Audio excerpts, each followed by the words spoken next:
Yo guys, what is happening? What is going on? What is good? Now before I get started with this, I just want to let you know that this video isn't going to be like me talking to the camera like while sitting down kind of thing. We are going to go out and vlog because I want to kind of do like an on the field type vlog.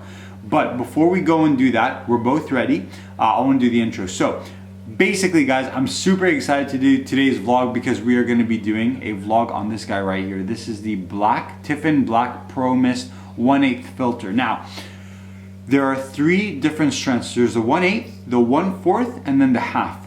Now, the reason why I purchased the 1/8 is because I actually have another diffusion filter by a company called Prism Lens Effects, and the filter is called the Dream Effects filter. Now, that I found was quite intense. Very good if you're going for a specific like intense kind of like bloomed out highlights type look, but I don't always want that. Sometimes I just want a filter where the image is soft, slightly bloomed, but not like intense. And apparently this is the best one to get. So what we're gonna do, we're gonna go out, we're going on a little hike, and then we're gonna go down to like this beautiful little bridge that we saw on the way to this Airbnb. We're gonna go there. I'm just gonna take some pictures. It's gonna be like on the field type stuff. I'll take some pictures and then we'll come back later on when I'm at home, which is in like a few days time, and then I'll put both pictures side by side because I'm gonna take the same pictures, one with and without the filter, and we'll see the differences. All right? So with that being said, let's go. Before we go, I've got a step up ring. So this is just going to basically thread onto my lens. I'm using the Sigma 35mm lens on my Sony a7S Mark I. And yeah, it's just simple as just screwing it on and we'll be good to go. I'm gonna take a couple pictures of Rebecca here because we have this beautiful like light source coming from there. And it's also a cloudy day, which funnily enough, like it's not, I don't think it's the best type of weather to test out this lens, because this lens, like diffusion lens, are usually used when it's a really sunny day, so that you get like the bloom, like the highlights just blooming like crazy. But it's all good. We'll make it work.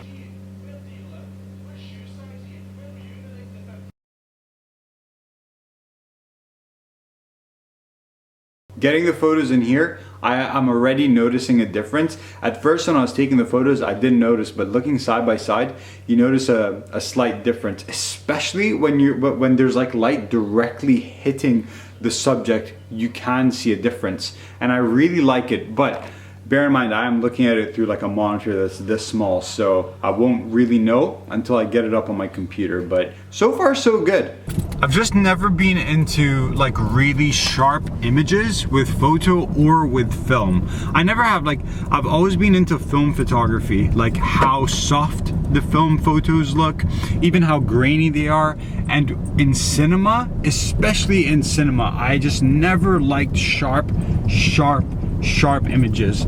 And I started noticing in movies how like the image would be soft, they'd be kind of like the highlights would be blown out, there would be like a little like glow to it, and I was like, how the hell are they doing this? And when I found out about Pro Mist filters, I was just in awe. And when I bought my Dream Effects filter, I was like, man, this is amazing. And that's why I purchased this. So let's see what happens. But that is one of the reasons why I bought this filter, is because of that. Is to like remove the sharpness, you know, just get it a bit softer. If you aren't into sharp images, this is the filter that you want.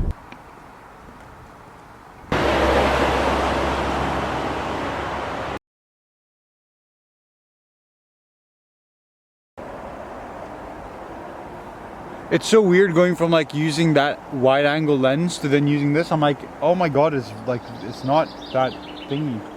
Very close range. Yeah, I'm gonna try not just take a bunch of pictures of Rebecca today, because I tend to get lost in her eyes when I do that, and all I want to do is take pictures of her. So we'll try and take pictures of this really nice wildlife here.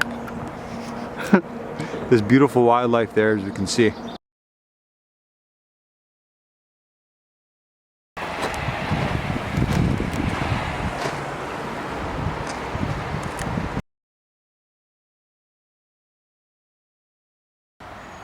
And stop.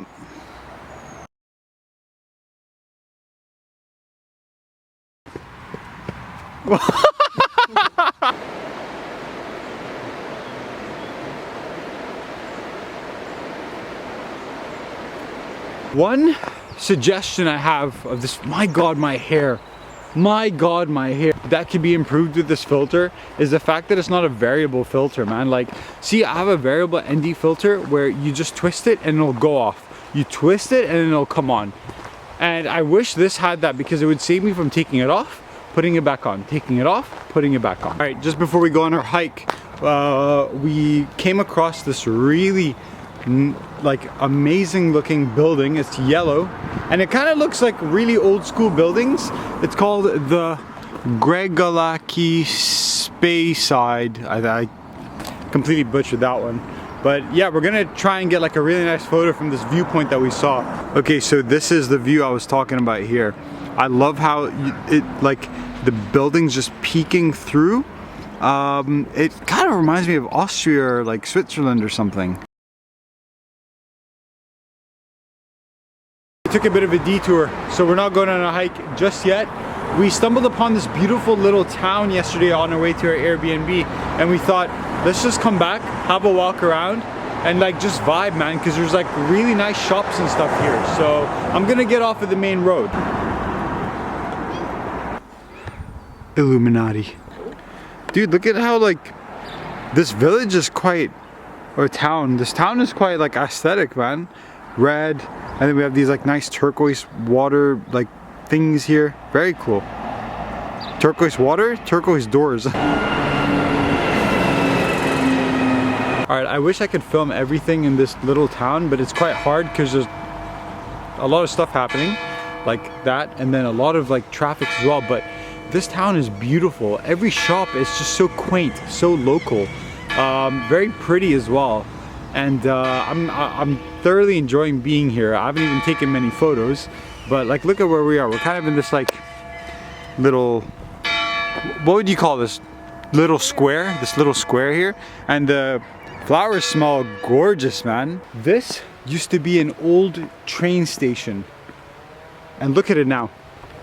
On the railway track. She's on the railway track. It is like gone, but they've still got this. So it's like a tea room now, I think. I don't know, they're closed, but look, they even have the seats and like the name of the station, Arbelor. I don't know if that's how you pronounce it, but that is neat, man.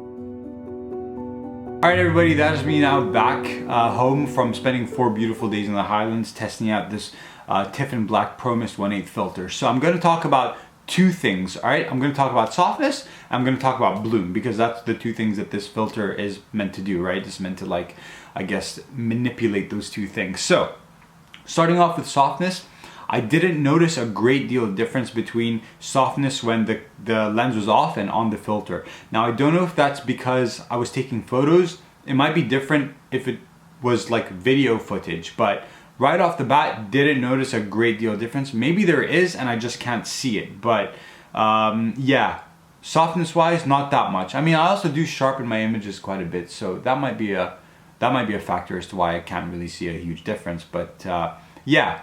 I didn't notice a huge difference with softness. Now, in terms of bloom, this is where it gets a lot more interesting.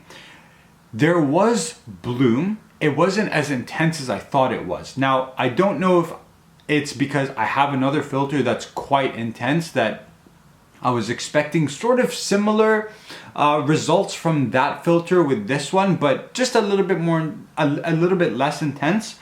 But I noticed that it wasn't like very intense. Now I might have noticed a difference if I didn't have that other filter and this was my first Pro Mist filter, I guess. I started noticing a difference when like if I took a picture of a tree and I looked up at the tree to see like the bloom, and I was like, ah, that is blooming quite a bit, so it is nice. I mean, whenever I took pictures in different areas, there was like different results. So it might also be the fact that just weather-wise, maybe some like the times when I didn't notice a huge difference, it wasn't as bright as when I did notice a difference. Also bear in mind, when I was testing out this lens, it was like a cloudy day. Unfortunately, it was meant to be sunny like for 4 days straight, but we had clouds in Scotland, so it might work a lot different on a sunny day. So that's something I'm going to need to test out as well. Now, am I happy with this purchase? Yes, because this is one of those filters where I would probably have it on my camera at all times and use it at all times, because it's not that intense that when you watch it in post, you're like, oh, what's that? It's a small amount where you're like, hey, I quite like this footage. I don't know why, but there's something about it that I like. And people won't be like, why does it look smoky, or why does it look like there's Vaseline on it? It's more like a, oh wow, that looks kind of professional, you know? Would I go for like the 1/4? Probably not, because I have one that's already intense, and I would say that that one is more like the 1/4 filter, maybe just a slightly more intense. So I would keep this one. I would keep it on my camera because it adds just a tiny bit of oomph to your footage, but not a great deal. So I'm going to test this out on video in another vlog sometime in the future to see if video makes a lot more of a difference. But yeah, I like this filter. I'm going to keep it. I'm quite pleased with it. It just adds a little something, you know, to your images. But if you found this video helpful, be sure to click the follow button, subscribe, follow me on Instagram, all that good stuff, and I'll see you in the next one. Peace!